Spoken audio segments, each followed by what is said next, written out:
Hello students, कैसे हैं आप लोग। बच्चों, पिछली क्लास के अंदर हमने गॉस थ्योरम के बारे में काफ़ी कुछ जाना था और उसके एप्लीकेशंस को डिस्कस कर लिया था। और मैंने आपको बताया था बच्चों कि वो सभी एप्लीकेशंस हमारे बोर्ड के पॉइंट ऑफ व्यू से एंड कंपटीशन के पॉइंट ऑफ व्यू से भी इंपॉर्टेंट है।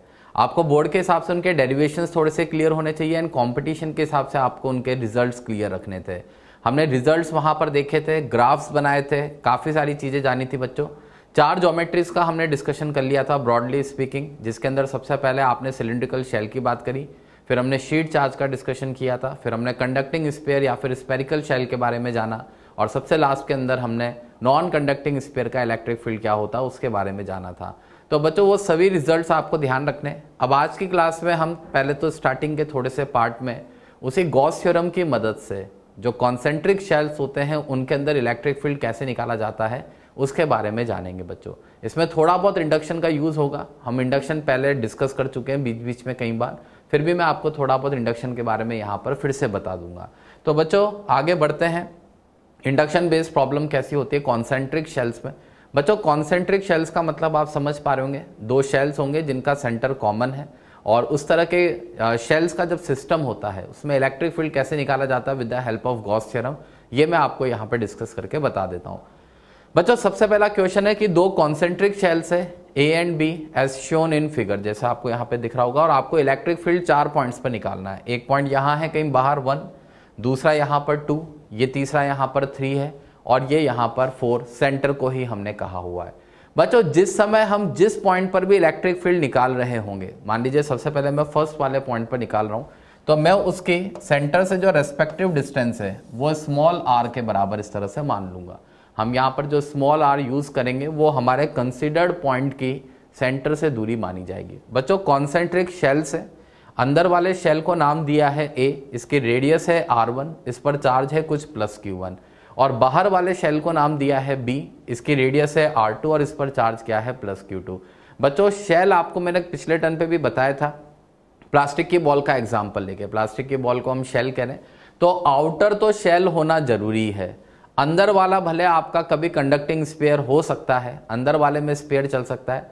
कहने का मतलब ये है आप शेल के अंदर स्फीयर को एनक्लोज कर सकते हैं पर स्फीयर के अंदर शेल को एनक्लोज नहीं कर सकते। तो इस बात का थोड़ा ध्यान रखिएगा बच्चों, हमेशा आउटर वाला तो शेल ही होगा, अंदर वाला कभी आपको शेल दिया जाएगा तो हो सकता है कभी यहाँ पर आपको कंडक्टिंग नॉन कंडक्टिंग स्फीयर कुछ भी दिया जा सकता है।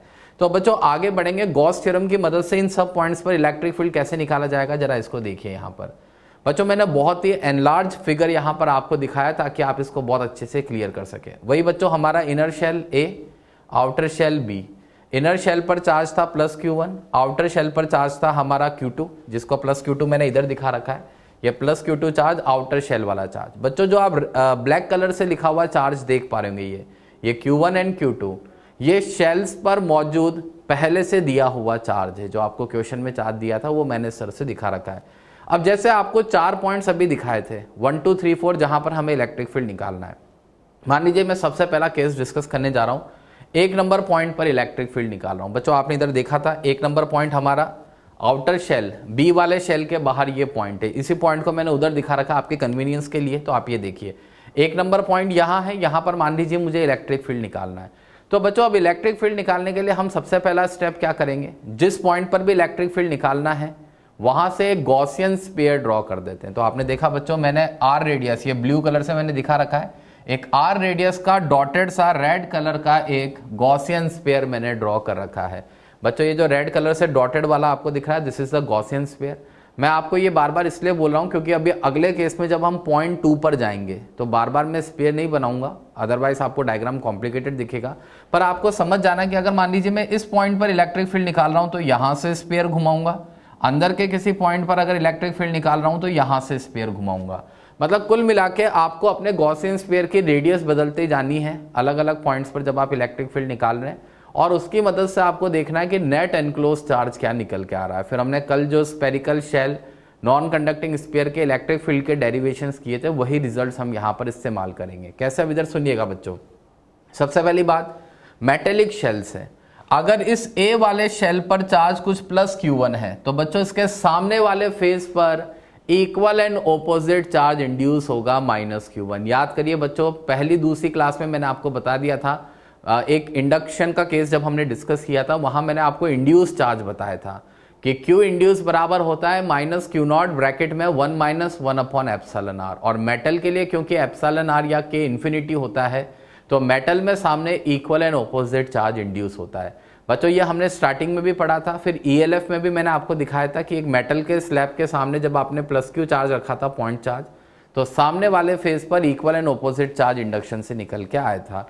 तो वही चीज यहां पर है बच्चों, अगर इस अंदर वाले शेल पर प्लस Q1 चार्ज है तो इसके सामने वाले फेस पर एक equal and opposite charge induce हो जाएगा माइनस Q1। प्लस Q1 के कारण माइनस Q1, रेड कलर से मैंने इंड्यूस चार्ज दिखा रखा है। अच्छा बच्चों, इधर वाले फेस पर अगर माइनस Q1 आया है तो आपको पता है शेल के दूसरे वाले फेस पर प्लस Q1 का चार्ज आएगा। मैं आपको एक बार फिर से थोड़ा सा याद दिला देता हूं, इधर की तरफ थोड़ा सा मैं आपको बता देता हूं। आपने एक ऐसा क्वेश्चन किया था ELF में, वहां मैंने आपको ऐसे बताया था कि अगर यहां आपने एक पॉइंट चार्ज प्लस Q रखा है तो मेटल के स्लैब में उसके कारण सामने यहां माइनस Q का चार्ज इंड्यूस हुआ था। आपने ऐसे दिखा दिया था कि ये सारे इलेक्ट्रॉन्स इधर आ जाएंगे। और फिर हमने ये कहा था कि क्योंकि इस स्लैब पर पहले से चार्ज क्या है, 0, तो हमने कहा था कि अगर इधर माइनस Q आएगा तो इधर कितना आएगा बच्चों, प्लस Q चार्ज। ये ELF में हम केस डिस्कस कर चुके हैं, तो इसी अप्रोच को यहाँ इस्तेमाल कर रहे हैं बच्चों। इसको पतला शेल मान लेते हैं, शेल का कुछ सरफेस मान लेते हैं। तो अगर यहाँ प्लस Q1 चार्ज है तो उसके सामने वाले फेस पर कितना चार्ज आएगा, माइनस Q1। सामने वाले फेस पर माइनस Q1 चार्ज आया तो शेल के उधर वाले फेस पर कितना चार्ज आएगा, प्लस Q1। मैं यही चीज इधर अप्लाई करके आपको दिखाता हूं फिर से। ये देखिए बच्चों, अगर इस वाले फेस पर प्लस Q1 चार्ज है तो उसके कारण सामने वाले फेस पर क्या आएगा, माइनस Q1। और अगर इधर माइनस Q1 आएगा तो इसके दूसरे वाले फेस पर कितना चार्ज आएगा, प्लस Q1। बच्चों ये इंडक्शन के चार्ज दिखा दिए मैंने रेड कलर से यहाँ पर। अब हमें इलेक्ट्रिक फील्ड जैसे निकालना है बच्चों, मान लीजिए इस पॉइंट 1 पर हमें इलेक्ट्रिक फील्ड निकालना है, तो वही बात होगी कि जो भी इलेक्ट्रिक फील्ड लाइंस होंगी वो ds के साथ में एंगल 0 डिग्री बना रही होगी। कल अगर आपको याद हो हमने ऐसे इलेक्ट्रिक फील्ड लाइंस बनाई थी, ds एलिमेंट दिखाया था, EDS cos 0 किया था। तो वही करते हुए उसकी मदद से हमारा स्टेप क्या होगा, जरा इधर देखिए बच्चों। सबसे पहला केस फर्स्ट में क्या लेकर चल रहा हूं, r greater than r2। r greater than r2 का मतलब है पॉइंट नंबर 1 जो अभी अभी आप यहां देख पा रहे होंगे। ये देखिए बच्चों, ये r है and that is greater than R2, यानी इस एक नंबर पॉइंट पर हम इलेक्ट्रिक फील्ड निकाल रहे हैं। तो बच्चों इसके लिए गॉस थ्योरम में लगाऊं अगर, तो LHS में वही मैंने close integration E dot ds कर दिया, फिर E डॉट ds को EDS cos 0 कर दिया, फिर E को कांस्टेंट मानते हुए बाहर कर दिया है। इंटीग्रेशन ds की जगह मैंने 4 पाई r² लिख दिया। बच्चों ये स्टेप बार बार नहीं लिखेंगे, आपने कल कई बार इस तरह के स्पेरिकल ज्योमेट्रीज के केसेस किए हैं, सब में हमने यही चीज किया था। अब RHS का टर्म क्या होता है बच्चों, Q enclose by epsilon not. तो बस आपको इतना सा करना है, LHS में तो यही आएगा हर बार, E इंटू 4 पाई r²। RHS में बस आपको ये देखना है कि जिस पॉइंट पर आप इलेक्ट्रिक फील्ड निकाल रहे हैं वहां से जो गॉसियन स्फीयर गुजर रहा है उसमें नेट एनक्लोज चार्ज कितना है। तो बच्चों इधर देखिएगा, अगर मैं इस बाहर वाले रेड गॉसियन स्फीयर में आपसे पूछूं नेट एनक्लोज चार्ज क्या है, तो आपको सारे चार्जेस को विथ प्रॉपर साइन ऐड कर देना है। बच्चों सारे चार्जेस को विथ प्रॉपर साइन ऐड करेंगे तो प्लस का Q1, एक ये प्लस का Q2, एक प्लस का Q1 इंडक्शन वाला और एक माइनस Q1 इंडक्शन वाला। तो आपको ऐसे दिख जाएगा बच्चों, ये इंड्यूस चार्जेस तो दोनों एक दूसरे को कैंसिल कर देंगे, plus Q1 minus Q1 cancel हो जाएगा। और अगर मैं इस रेड गॉसियन स्फीयर के लिए नेट एनक्लोज चार्ज निकालूं तो वो कितना आएगा, Q1 प्लस Q2 के बराबर। तो बच्चों यहां मैंने Q एनक्लोज की जगह क्या लिख दिया है, Q1 प्लस Q2। और इसीलिए इलेक्ट्रिक फील्ड पॉइंट नंबर 1 पर, इसको मैंने E1 का नाम दे दिया है। E1 हमारा कितना निकल के आ गया बच्चों, K Q2 plus Q1 upon r²। बिल्कुल सिंपल अप्रोच है। LHS में E इंटू 4 पाई r² ही लिखा आएगा आपका ज्यादातर जगह, आपको RHS में बस ये देखना है नेट एनक्लोज चार्ज क्या है। ठीक है बच्चों, अगला केस देखते हैं। अगर आपने डायग्राम देखा था तो एक के बाद 2 नंबर पॉइंट पर हमें फील्ड निकालना था। मैं अब 2 नंबर पॉइंट कहाँ है आपको एक बार फिर से यहाँ दिखा देता हूँ। ये रहा बच्चों 2 नंबर पॉइंट के लिए अगर आप बात करें, इसका सेंटर से डिस्टेंस अब मैं r मान के चल रहा हूँ। तो इस केस में जो स्मॉल r होगा वो r2 से छोटा होगा और r1 से ज्यादा होगा। तो ऐसी स्थिति में ये हमने यहाँ लिख दिया है, स्मॉल r की वैल्यू r1 से ज्यादा है और r2 से कम, यानी हम सेकंड नंबर पॉइंट के इलेक्ट्रिक फील्ड का यहाँ कैलकुलेशन कर रहे हैं। बच्चों वही गॉस थ्योरम, LHS में E इंटू 4 पाई r²। बस अब आपको देखना है कि इसमें नेट एनक्लोज चार्ज क्या होगा। तो अगर बच्चों आप समझ पा रहे हैं तो आपका 2 नंबर पॉइंट यहां है, ये रहा आपका 2 नंबर पॉइंट। बच्चों अगर मैं यहां से इस गॉसियन स्फीयर की रेडियस को छोटा करके देखें, अपने दिमाग में इमेजिन करिए अगर इस गॉसियन स्फीयर की रेडियस को हम छोटा कर रहे हैं और मैं यहां से अगर गॉसियन स्फीयर घुमा रहा हूं तो उसमें नेट एनक्लोज चार्ज कौन सा होगा? तो बच्चों शेल नंबर बी पर जो Q2 Q1 minus Q1 charges है वो इसमें एनक्लोज नहीं होंगे और इस वाले यहां से गुजरने वाले गॉसियन स्फीयर में केवल कौन सा वाला चार्ज एनक्लोज होगा? ए वाले शेल का प्लस Q1 चार्ज एनक्लोज होगा। नतीजा गॉस थ्योरम लगा दिए बच्चों, Q एनक्लोज की जगह Q1 लिख दिया है, इलेक्ट्रिक फील्ड यहां से क्या निकल के आ जाएगा? KQ1/R² के बराबर है ना बच्चों। ये 1/4πε0 को K कर दिया है, तो सेकंड नंबर पॉइंट पर आपका इलेक्ट्रिक फील्ड कितना आ गया? KQ1/R² के बराबर। अब बच्चों अगला केस क्या है, मैं पहले आपको यहां दिखा देता हूं। ये रहा 3 नंबर पॉइंट पर हमें निकालना है और 4 नंबर पॉइंट पर। तो 3 नंबर पॉइंट का डिस्टेंस अगर मैं स्मॉल r लिख रहा हूं तो इस समय आप स्मॉल r को क्या कहेंगे? Less than R1। तो अब यही चीज आपको इधर भी समझनी है। अब वैसे आप खुद ही समझ जाएंगे कि अगर मैं 3 नंबर पॉइंट यहां पर लेकर चल रहा हूं और यहां से अगर मैं गॉसियन स्फीयर इस तरह से घुमा रहा हूं बच्चों, तो आप खुद बता दो उसमें कितना चार्ज एनक्लोज हो रहा है। मेरे हिसाब से आपको क्लियर दिख रहा होगा कि अगर यहां से हम एक गॉसियन स्फीयर घुमा दें इस तरह से तो उसके अंदर कोई चार्ज एनक्लोज नहीं होगा और नतीजा इसीलिए इलेक्ट्रिक फील्ड क्या निकल के आ जाएगा? 0। यहां पर बहुत क्लियर सी बात है, शेल का इनसाइड पॉइंट है। कल ही हमने बात करी थी कि शेल के इनसाइड पॉइंट पर इलेक्ट्रिक फील्ड 0 होता है। तो अगर आप यहां 3 नंबर से एक r रेडियस का गॉसियन स्फीयर घुमा भी देंगे तो उसमें नेट एनक्लोज चार्ज क्या आएगा बच्चों? 0। तो ये मैंने लिख दिया है। वही गॉस थ्योरम लगा दी, मान लो LHS में मैंने वही लिख दिया E/4πr², मगर RHS में Q एनक्लोज की जगह क्या लिखेंगे? 0। और अगर Q एनक्लोज 0 है तो electric field 3rd number point पर क्या आ जाएगा? 0। और बच्चों फोर्थ केस था आपका सेंटर पर, R=0। 4th नंबर पॉइंट आपने डायग्राम में सेंटर पे दिखाया था। तो बच्चों सेंटर भी तो शेल का इनसाइड पॉइंट ही है। अगर आप सेंटर पे एक 0 रेडियस का स्फीयर घुमाएंगे तो भी उसमें कोई एनक्लोज चार्ज नहीं होना है, इसीलिए आपका सेंटर पर भी इलेक्ट्रिक फील्ड क्या निकल के आ जाएगा? 0। तो बच्चों हमने चारों पॉइंट पर इलेक्ट्रिक फील्ड बता दिया। बाहर के पॉइंट पर 1 नंबर पर, ये 2 नंबर पॉइंट पर, ये 3 नंबर पॉइंट पर और ये 4 नंबर पॉइंट का इलेक्ट्रिक फील्ड हमने बता दिया है। ये 4 नंबर पॉइंट का इलेक्ट्रिक फील्ड है, आप चाहे इसको E4 बोल दें, या सेंटर का इलेक्ट्रिक फील्ड है जिसके बारे में हमने यहाँ पे बात करी है। तो बड़ा सिंपल अप्रोच है बच्चों, बस कुछ नहीं करना है। जब भी कॉन्सेंट्रिक शेल्स के आपको क्वेश्चन दिए जाए, इलेक्ट्रिक फील्ड का कैलकुलेशन करवाया जाए, स्टेप 1 इंडक्शन के चार्जेस कंप्लीट कर लीजिए। स्टेप 2 आपको जिस पॉइंट पर इलेक्ट्रिक फील्ड निकलवा रहे हैं वहां से गॉसियन स्फीयर ड्रॉ कर दीजिए। LHS में E/4πr², RHS में Q एनक्लोज/ε0 आपको करना है। एनक्लोज चार्ज निकालिए और उसकी मदद से आप बता सकते हैं कि इलेक्ट्रिक फील्ड वहां कितना होगा।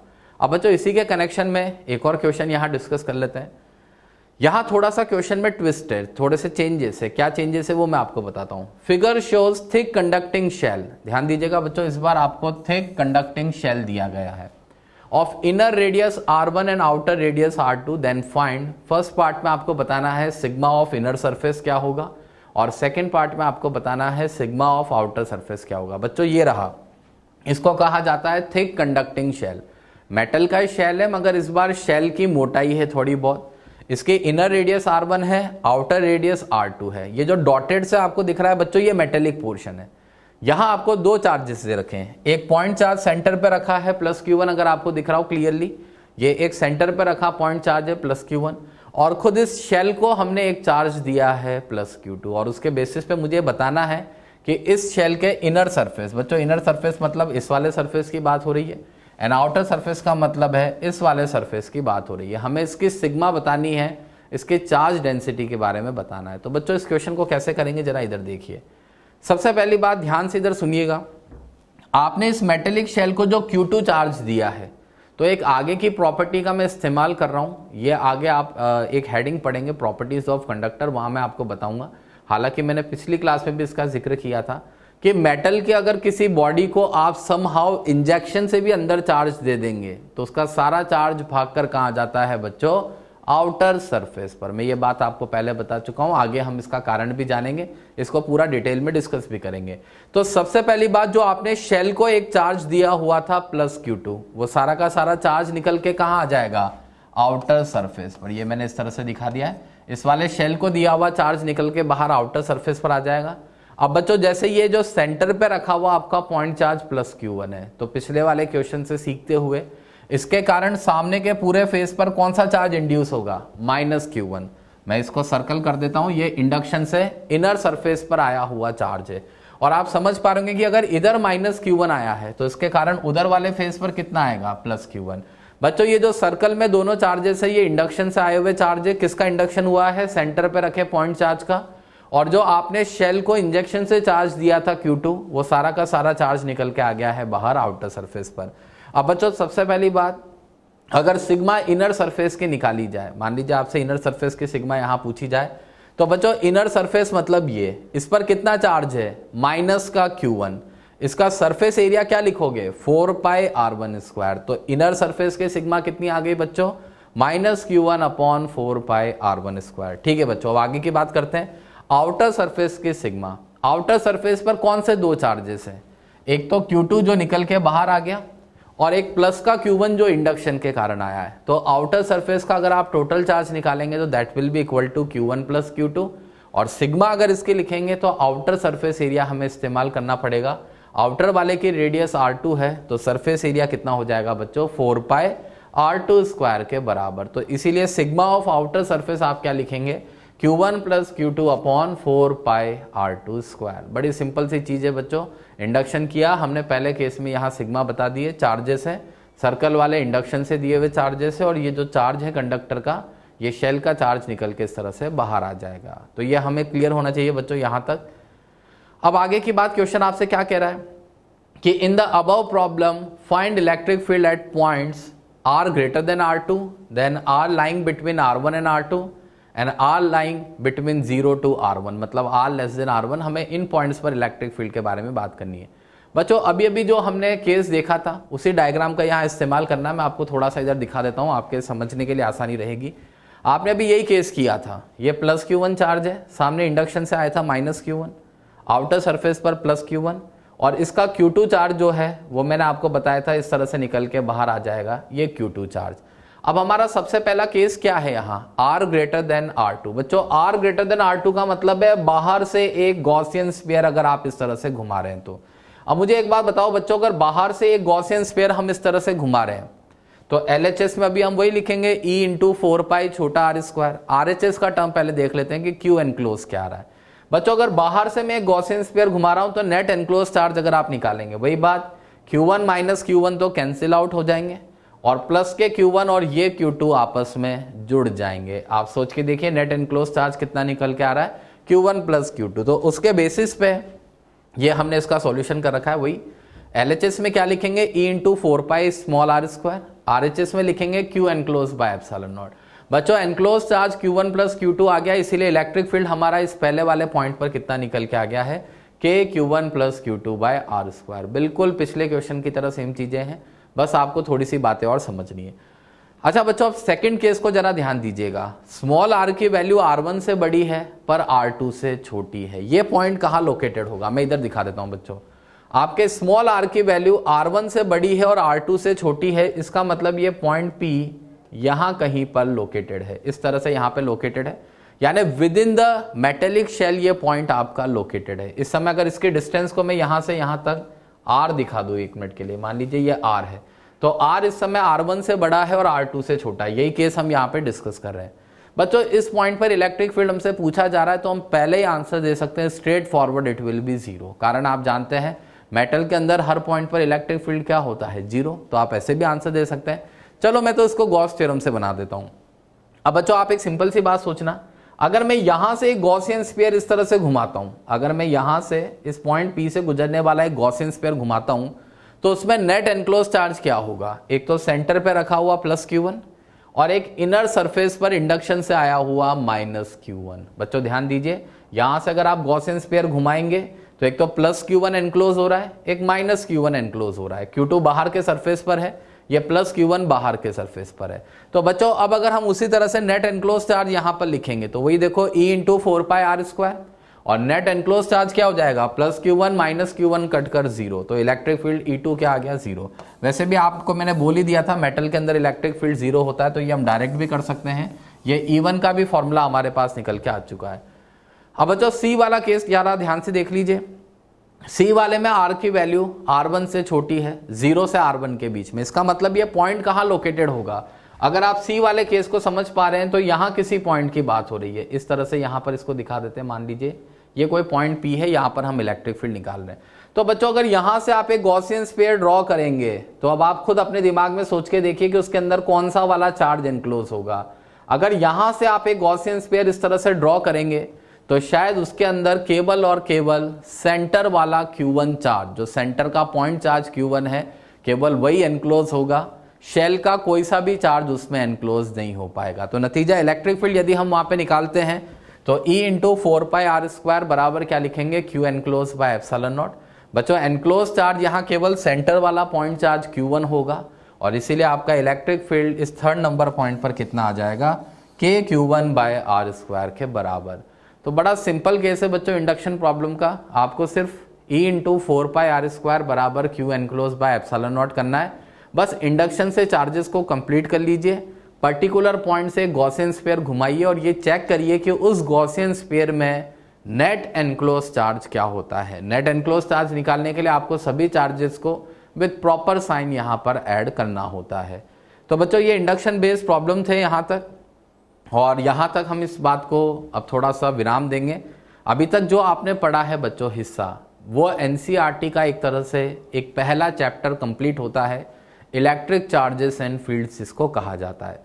इलेक्ट्रिक चार्जेस एंड फील्ड्स के अंदर आपने इलेक्ट्रिक फील्ड इंटेंसिटी, अलग अलग तरह के उसके ज्योमेट्रीज के electric field, Gauss theorem, applications of Gauss theorem, flux, काफ़ी सारी चीज़ें जानी है। अब जो हम आगे टॉपिक डिस्कस करने जा रहे हैं बच्चों, ये कंपटीशन पॉइंट ऑफ व्यू से भी बहुत इंपॉर्टेंट है और साथ के साथ ये आपका एनसीईआरटी का एक सेकंड चैप्टर स्टार्ट होता है। एनसीईआरटी में सेकंड चैप्टर आपको दे रखा है electrostatic potential and capacitance. Capacitance हमारा अलग से एक चैप्टर होगा, उसके बारे में हम डिटेल में जानेंगे। लेकिन अभी इलेक्ट्रोस्टैटिक पोटेंशियल के बारे में पढ़ने के लिए हमें पहले कुछ बेसिक्स को क्लियर करने होंगे। तो बच्चों अब हमारा अगला हेडिंग, और बच्चों ध्यान दीजिएगा यहाँ से चीज़ें थोड़ी आसान भी है पर कंसेप्चुअल भी है। आसान इसलिए क्योंकि ज़्यादातर स्केलर क्वांटिटीज़ यहाँ पर अब रोल में आ जाएंगी, और थोड़ा सा कंसेप्चुअल इसलिए क्योंकि कंपटीशन में देखा जाता है कि यहीं से क्वेश्चंस ज़्यादा पूछे जाते हैं, वेटेज इस वाले पार्ट का ज़्यादा होता है, इसीलिए हमें इसको बहुत ध्यान से समझना है बच्चों। नेक्स्ट हेडिंग है आपका बच्चों इलेक्ट्रोस्टैटिक पोटेंशियल एनर्जी, जिसको ईपीई से कहा जाता है। पहले मैं आपको बेसिक्स पूरे क्लियर कर देता हूं। हालांकि 11th क्लास में एक चैप्टर आपने वर्क पावर एनर्जी पढ़ा होगा और वहां पर ये सारी बातों का जिक्र हो चुका होता है, मगर मैं अपना फर्ज समझते हुए एक बार आपको फिर से सारी चीजें रिकॉल कराता हूं, अपने हिसाब से चीजों को थोड़ा सा क्लियर करता हूं। बच्चों सबसे पहली बात, जब भी मैं किसी बच्चे से पूछता हूं व्हाट इज पोटेंशियल एनर्जी, तो ज्यादातर तो ये जवाब देते हैं energy of body due to its height. अरे भाई ये क्या डेफिनेशन है, ये तो छठी सातवीं का बच्चा ही बता देता है, क्योंकि हमने पोटेंशियल एनर्जी के नाम पे आज तक एक ही एनर्जी सुनी होती है और वो है mgh। हालांकि थोड़ा सा 11वीं में जब आप ग्रेविटेशन पढ़ते हैं तो उसको थोड़ा तरीके से नाम देने लग जाते हैं, ग्रेविटेशनल पोटेंशियल एनर्जी, मगर जनरली पोटेंशियल एनर्जी के नाम पे हमें mgh बस यही समझ में आता है। बच्चों energy of body due to its height ये गलत नहीं है, मगर अगर हम इसको टेक्निकली और करेक्ट करें तो पोटेंशियल एनर्जी क्या होती है, तो potential energy is the energy associated with the body by virtue of its position in conservative force field. Position and configuration के कारण एक एनर्जी एसोसिएटेड होती है, किसी कंजर्वेटिव फील्ड में पोजीशन की वजह से एक एनर्जी जो रिलेट होती है उसी को हम क्या कहते हैं, पोटेंशियल एनर्जी। अच्छा बच्चों अंग्रेजी में तो क्या है, पोटेंशियल शब्दों में लगता है कि कुछ नया है, पता नहीं इसका क्या रिलेशन है। पोटेंशियल भी हम सुनते हैं, कुछ भी हमें स्ट्राइक नहीं करता है। पोटेंशियल हमें लगता है कोई टेक्निकल फिजिक्स का शब्द होगा, पर जब इसका हिंदी में आप मीनिंग समझते हैं तो हिंदी में इसको स्थितिज ऊर्जा कहा जाता है। और इसी तरह से स्थितिज ऊर्जा अगर मैं इसको बोल रहा हूं तो सारी बात ही क्लियर हो गई कि किसी क्षेत्र में स्थिति के कारण ऊर्जा। तो वही मैं बात अभी अंग्रेजी में आपको बोल रहा था, कंजर्वेटिव फील्ड में किसी बॉडी की पोजीशन के कारण एसोसिएटेड एनर्जी को पोटेंशियल एनर्जी कहा जाता है। तो कहीं ना कहीं पोटेंशियल एनर्जी पोजीशन से रिलेटेड है, पोजीशन को ही फिजिक्स में यहाँ टेक्निकली पोटेंशियल कहा जाता है। अभी थोड़ी देर में आप पोटेंशियल के बारे में भी समझ पाएंगे, वहां इसके बारे में और डिटेल में मैं आपको बताऊंगा। अच्छा बच्चों एक सिंपल एग्जाम्पल लेते हैं, आपका mgh का एग्जाम्पल लेते हैं। जैसे आप किसी मल्टी स्टोरी बिल्डिंग में, मान लीजिए किसी भी बिल्डिंग में 4 फ्लोर की एक बिल्डिंग का एग्जाम्पल ले लेते हैं। आप जब ग्राउंड फ्लोर से टॉप फ्लोर तक जाते हैं तो आपकी पोटेंशियल एनर्जी बढ़ती है, बिल्कुल बढ़ती है, नो डाउट। अब एक बात बताइए, आपका मास तो कांस्टेंट है, जैसे जैसे आप ऊपर आते गए आपकी पोटेंशियल एनर्जी बढ़ती गई, क्यों बढ़ी? तो आप कहेंगे सर GH बढ़ने के कारण, मतलब H बढ़ने के कारण, हाइट बढ़ने के कारण एनर्जी बढ़ रही है। तो बच्चों जो आप पोटेंशियल एनर्जी mgh लिखते हैं उसमें G इंटू एच का जो प्रोडक्ट है वो और कुछ भी नहीं, पोटेंशियल को रिप्रेजेंट करता है। जैसे जैसे पोटेंशियल बढ़ता जाता है तो उस पोजीशन पर जाने पर आपकी पोटेंशियल एनर्जी भी बढ़ती जाती है। मैं पोटेंशियल को बहुत डिटेल में बताऊंगा आपको ऐसे अच्छे एग्जांपल से, पर अभी के लिए बस इतना से समझ लीजिए। एक प्रॉपर्टी होती है कि कंजर्वेटिव फील्ड की डायरेक्शन में पोटेंशियल कम होता है। आपका ग्राउंड फ्लोर सबसे कम पोटेंशियल पे होता है, फर्स्ट फ्लोर का पोटेंशियल उससे ज्यादा होता है, सेकंड फ्लोर का पोटेंशियल उससे ज्यादा है, थर्ड फ्लोर का पोटेंशियल उससे ज्यादा है एंड फोर्थ फ्लोर का पोटेंशियल उससे ज्यादा है। तो ऐसे में अगर आप इन फ्लोर्स पर ऊपर चढ़ते जाएंगे तो ज्यादा पोटेंशियल पर जाने पर आपकी पोटेंशियल एनर्जी भी ज्यादा हो जाती है। बच्चों एक फॉर्मूला होता है U equal to M into v, यानी मास इंटू ग्रेविटेशनल पोटेंशियल। इसी से आपने पोटेंशियल एनर्जी का कैलकुलेशन किया भी होगा, पर अभी अपन इतनी बातों में नहीं जाते हैं। ये तो सब 11वीं की बातें, थोड़ा बहुत मैंने आपको ट्रिगर किया है ताकि आपको याद आ सके कि हाँ हमने ये चीजें पढ़ी है। हम बिल्कुल बेसिक से स्टार्टिंग करते हैं।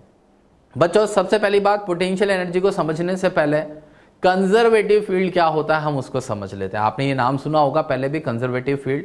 एग्जाम्पल्स के कई बार आपने सुने होंगे, देखे होंगे, like gravitational field, electrostatic field. बच्चों इलेक्ट्रोस्टैटिक फील्ड क्या है? कंजर्वेटिव। मैंने इलेक्ट्रोस्टैटिक लिखा है, आप इलेक्ट्रिक फील्ड लिख देते तो भी चल जाता काम, मगर मैं आपको बता चुका हूं इलेक्ट्रिक फील्ड में हमारे दो तरह के फील्ड आते हैं।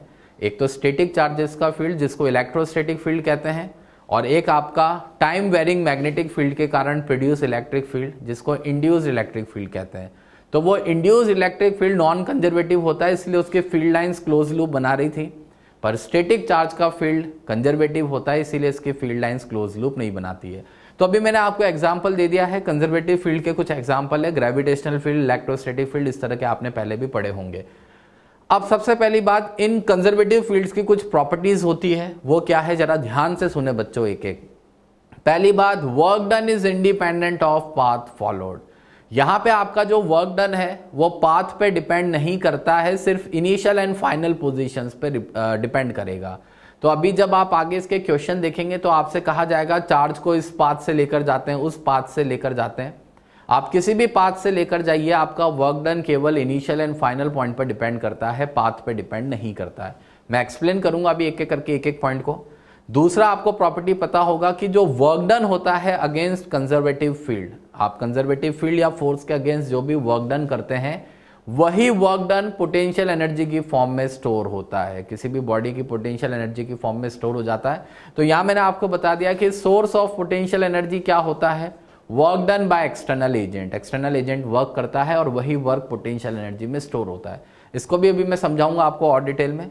तीसरा पॉइंट बहुत सिंपल और इंपॉर्टेंट पॉइंट है, sum of kinetic energy and potential energy, यानी आप कह सकते हैं कि द टोटल मैकेनिकल एनर्जी। बच्चों टोटल मैकेनिकल एनर्जी में काइनेटिक प्लस पोटेंशियल आती है, तो sum of kinetic energy and potential energy at any instant remain constant. ये हमारे पास तीसरा पॉइंट यहां निकल के आता है। बच्चों आगे जाके मैं इसी को कंजर्वेशन ऑफ मैकेनिकल एनर्जी के नाम से हेडिंग बनाऊंगा और उस पर बेस्ड हम क्वेश्चन देखेंगे।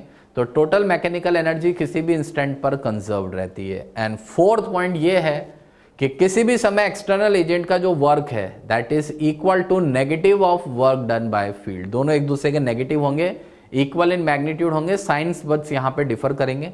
तो W एक्सटर्नल बराबर होता है माइनस W फील्ड, और ये चीज हमेशा होल्ड करेगी। अब बच्चों ये एक एक बात मैं आपको यहां समझा देता हूं एक एग्जाम्पल की मदद से। सबसे पहली बात, work done is independent of path followed. बड़ा इंटरेस्टिंग, मैं आपको इसका एक एग्जाम्पल यहां पर देता हूं। मान लीजिए एक बिल्डिंग है जैसे आप देख पा रहे होंगे, और ऐसे में एक बकेट में वाटर भर के, है ना, एक बाल्टी में पानी भर के, मान लीजिए एक पर्सन लिफ्ट के रास्ते सीधे सीधे छत पर पहुंच गया, वहां पे जाकर इसने बाल्टी इस तरह से पहुंचा दी है, और एक पर्सन जो है स्टेयर्स के रास्ते से, सीढ़ियों के रास्ते से इस तरह से ऊपर जा रहा है।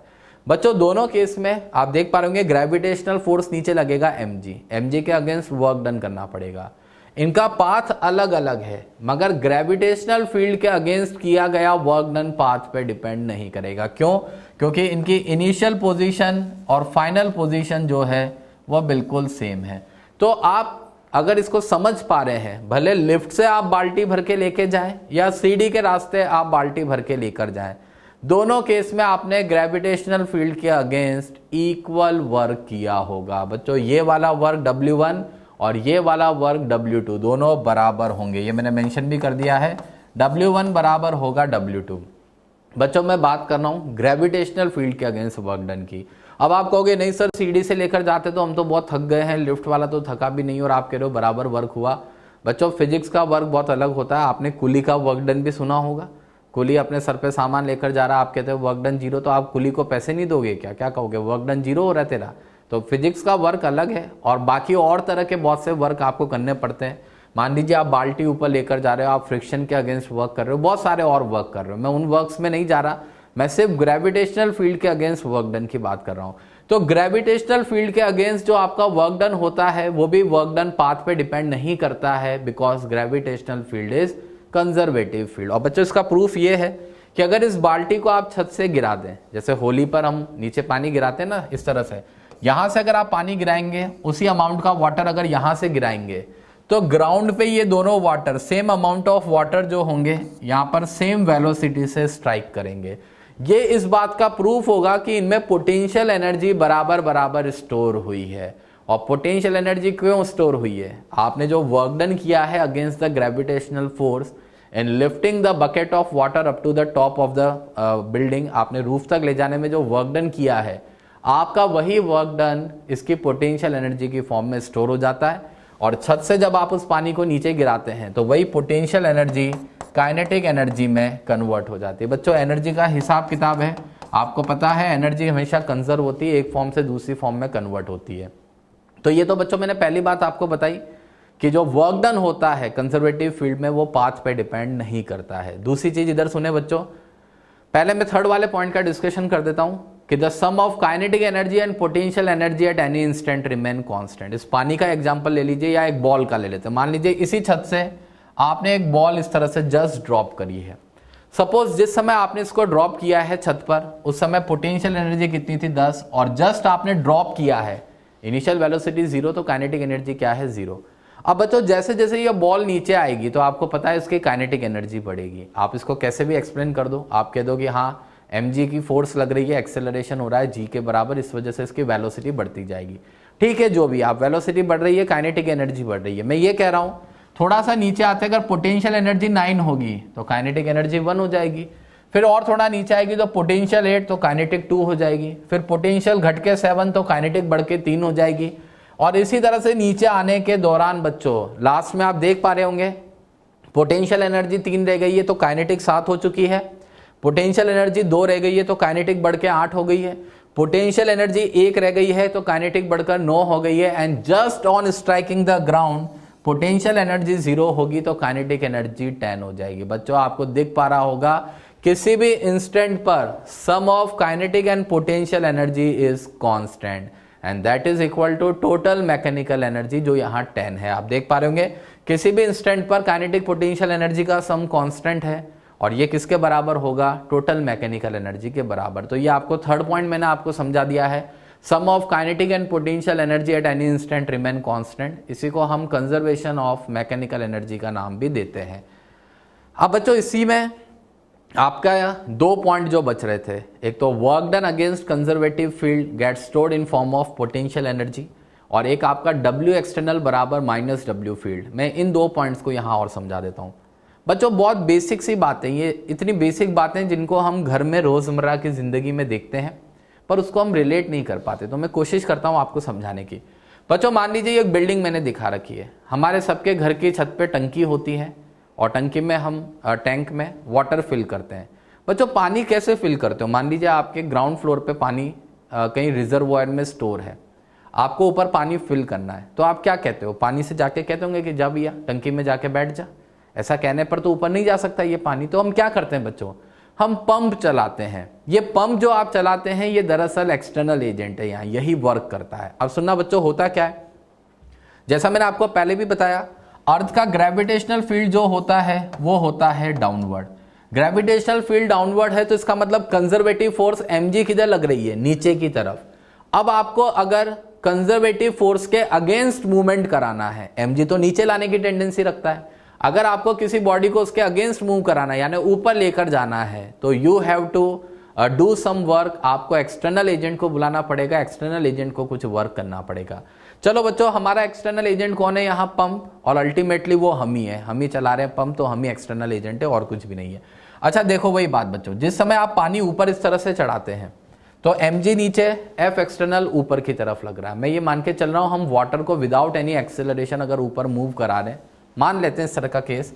तो बच्चों आप एक बार बताओ, जिस समय आपने पानी को ऊपर की ओर चढ़ाया, इसका डिस्प्लेसमेंट s वेक्टर किधर होगा? ऊपर की तरफ।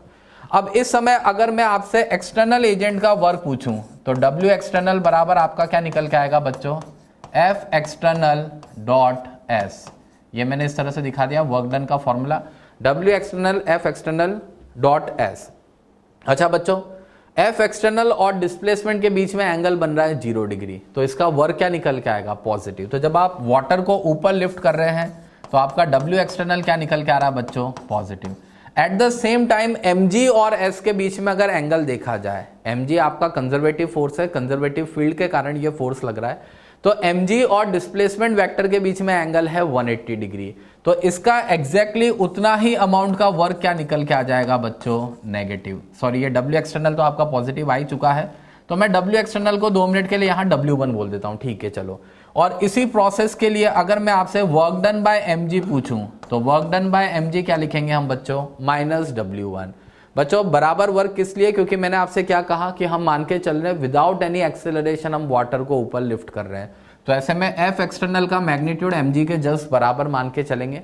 तो जितना amount of work external agent करेगा इसको ऊपर लिफ्ट करने में, एग्जैक्टली उतना ही नेगेटिव वर्क होगा फील्ड का। इसीलिए मैंने आपसे कहा था कि W एक्सटर्नल बराबर क्या होता है? Minus W field. अच्छा बच्चों, अब एक बात बताओ, आपने पंप चलाया, आपने वर्क डन किया, एक्सटर्नल एजेंट का वर्क आया पॉजिटिव। पहले तो मैं आपको यहाँ पॉजिटिव एंड नेगेटिव वर्क का मतलब समझा देता हूँ। इस कॉन्टेक्स्ट में पॉजिटिव वर्क का मतलब होगा हमारी एनर्जी खर्च हो रही है, नेगेटिव वर्क का मतलब होगा एनर्जी हमें मिल रही है। बहुत सिंपल सी बात है, सिंपल सा हिसाब किताब है। अगर हमारी एनर्जी खर्च हो रही है तो हमारा वर्क पॉजिटिव आएगा, अगर हमें एनर्जी मिल रही है तो हमारा वर्क नेगेटिव आएगा। तो बच्चों एक बार बताओ, जिस समय आपने पानी को ऊपर लिफ्ट किया तो पंप या आपका बिजली का बिल आया, मतलब पंप में एनर्जी खर्च हुई, पंप ने वर्क किया पॉजिटिव, यानी आपका बिजली का बिल आया। हम ऑब्वियसली बात है, मजबूरी है, भारत देश में हम कहते हैं बिजली का बिल आया, मगर हकीकत में हम एनर्जी का पैसा देते हैं, एनर्जी का बिल आया। अगर मैं सही शब्द बोलूँ तो हमने जैसे मान लीजिए मोटर चलाई, 2 घंटे चलाई, कुछ यूनिट बिजली उसमें खर्च हुई, हमें उसका पैसा देना पड़ता है, हम उस एनर्जी के चार्जेस देते हैं गवर्नमेंट को। एनर्जी हमारी कहाँ गई? एनर्जी तो कंजर्व होती है। आप कहोगे मैंने 2 घंटे मोटर चलाई, मेरा बिजली का बिल आया, मैंने एनर्जी का पैसा दिया, मगर वो एनर्जी कहाँ गई? तो जो आपने वर्क डन किया है mg फोर्स के अगेंस्ट, कंजर्वेटिव फील्ड के अगेंस्ट जो आपने वर्क डन किया है, that work will get stored in form of potential energy of water in the tank। यानी अगर आप अपने वर्क का हिसाब पूछेंगे तो आपको पानी की टंकी में रखा हुआ पानी ये कह देगा कि भाई आपका सारा वर्क पोटेंशियल एनर्जी में कन्वर्ट हो चुका है। बच्चों बड़ी इंटरेस्टिंग बात है, हम सबके घर की छत पे जो टंकी रखी हुई है और उसमें जो पानी भरा हुआ है वो कहीं ना कहीं हमारे मनी का एक कन्वर्टेड फॉर्म है। ऑब्वियसली बात है, हमने उस वाटर को वहां तक लिफ्ट अप करने के लिए मोटर चलाई है, एनर्जी के चार्जेस गवर्नमेंट को पे किए हैं, और वो एनर्जी आकर किस फॉर्म में स्टोर हो गई है? टैंक की पोटेंशियल एनर्जी की फॉर्म में, वाटर की पोटेंशियल एनर्जी की फॉर्म में इस टैंक में आके स्टोर हो गई है। अब आप कहोगे कि ये एनर्जी मेरे किस काम आएगी? तो जब यही टैंक से वाटर नीचे आपको इस तरह से मिलता है तो ये पोटेंशियल एनर्जी किस में कन्वर्ट हो जाती है बच्चों? काइनेटिक एनर्जी में। यानी कुल मिला के आप मोटर चलाकर जो बिजली का बिल भरते हैं वो एनर्जी आपकी टंकी में पोटेंशियल एनर्जी की फॉर्म में स्टोर हो जाती है, और जब वापस नीचे आके आप शावर चलाकर टैप खोलकर जो काइनेटिक एनर्जी ऑफ वाटर पाते हैं, या ग्राउंड फ्लोर पे जब कार धोते हैं और प्रेशर से पानी मारते हैं, तो वो आपकी सारी पोटेंशियल एनर्जी काइनेटिक एनर्जी में कन्वर्ट होकर आपको वापस मिल जाती है। यानी आपने देखा पूरे प्रोसेस में एनर्जी का कन्वर्जन चलता रहता है। तो बच्चों सबसे पहली बात, work done against conservative force या field get stored in form of potential energy of body, ये मैंने आपको समझा दिया। दूसरी बात, अगर एक्सटर्नल एजेंट का वर्क पॉजिटिव है तो सेम प्रोसेस के लिए फील्ड का वर्क क्या होगा? नेगेटिव। मैंने ये भी आपको समझा दिया। पॉजिटिव वर्क का मतलब है हमारी एनर्जी खर्च हो रही है, नेगेटिव वर्क का मतलब है हमें एनर्जी मिल रही है। आपका वर्क पॉजिटिव क्यों आया? क्योंकि आपकी एनर्जी खर्च हुई, आपका इलेक्ट्रिसिटी बिल आया है। फील्ड का वर्क नेगेटिव क्यों आ रहा है? क्योंकि फील्ड को एनर्जी मिल रही है। फील्ड को एनर्जी किस फॉर्म में मिली है? पोटेंशियल एनर्जी की फॉर्म में। अच्छा बच्चों, अब एक बात बताओ, जब आप नीचे आके टैप खोलते हैं या यूं कह दीजिए टंकी से पानी अगर नीचे लेकर आना है तो क्या हमें फिर से ऊपर जाके मोटर चलानी पड़ती है क्या नीचे के लिए? नहीं, अब वो पानी खुद नीचे आता है। अब जब वो पानी नीचे आता है तो बच्चों उसको नीचे कौन लेके आता है? mg force. अब अगर वाटर नीचे आ रहा है तो डिस्प्लेसमेंट वेक्टर s नीचे होगा। अब इस दौरान अगर मैं आपसे mg का वर्क पूछता हूं तो इस बार mg का वर्क क्या आएगा? पॉजिटिव। इसको मैं प्लस w1 इस तरह से लिख देता हूं। अगर सेम प्रोसेस के लिए नीचे तक वाटर लेकर आने के लिए मैं mg का वर्क आपसे पूछूं तो इस बार फील्ड का वर्क क्या होगा? पॉजिटिव। बच्चों फील्ड का वर्क पॉजिटिव इसलिए आ रहा है क्योंकि फील्ड की एनर्जी खर्च हो रही है। फील्ड की स्टोर्ड पोटेंशियल एनर्जी खर्च होकर हमें काइनेटिक की फॉर्म में मिलती जा रही है। और अगर मैं इसी प्रोसेस के लिए ये पूछूं कि बताइए अब एक्सटर्नल एजेंट का वर्क क्या होगा, तो इस बार एक्सटर्नल एजेंट का वर्क होगा -w1। बच्चों इस बार एक्सटर्नल एजेंट का वर्क नेगेटिव क्यों है? क्योंकि एक्सटर्नल एजेंट यानी हमें एनर्जी मिल रही है। हमें एनर्जी किस फॉर्म में मिल रही है? काइनेटिक एनर्जी के फॉर्म में। तो बच्चों एक बार फिर से सारी बात को समझिए, जब आपने वाटर को ऊपर लिफ्ट किया तो हमारा वर्क क्या आया? Positive w1। क्यों? क्योंकि हमारी एनर्जी खर्च हुई है इलेक्ट्रिसिटी की फॉर्म में। इस दौरान फील्ड का वर्क क्या आया था? नेगेटिव। फील्ड का वर्क नेगेटिव क्यों आया था? क्योंकि फील्ड को वो एनर्जी मिल रही है पोटेंशियल एनर्जी की फॉर्म में। पर जब वही पानी टंकी से नीचे आता है तो फील्ड का वर्क क्या आएगा? पॉजिटिव। फील्ड का वर्क पॉजिटिव क्यों आया? क्योंकि अब फील्ड वर्क कर रहा है, फील्ड की एनर्जी खर्च हो रही है, फील्ड की पोटेंशियल एनर्जी कम हो रही है। और इस दौरान हमारा वर्क नेगेटिव आएगा। हमारा वर्क नेगेटिव क्यों आया है? क्योंकि इस बार हमें एनर्जी मिल रही है, हमें एनर्जी काइनेटिक एनर्जी की फॉर्म में यहाँ पर लौटाई जा रही है। तो बच्चों ये बेसिक सी बातें मैंने आपको बताई है। अभी हमारा टॉपिक शुरू ही नहीं हुआ एक तरह से इलेक्ट्रोस्टैटिक पोटेंशियल एनर्जी, पर मैंने कंजर्वेटिव फील्ड, उसके 4 प्रॉपर्टीज जो है, ये सारी चीज़ें जो मैंने आपको बताई है, ये कहीं ना कहीं आपको कॉन्सेप्ट बिल्डअप करने में मदद करेगी। इन चीज़ों को ध्यान रखना है। इसके बेसिस पे हम आगे इलेक्ट्रोस्टैटिक पोटेंशियल एनर्जी के बारे में डिस्कस करेंगे।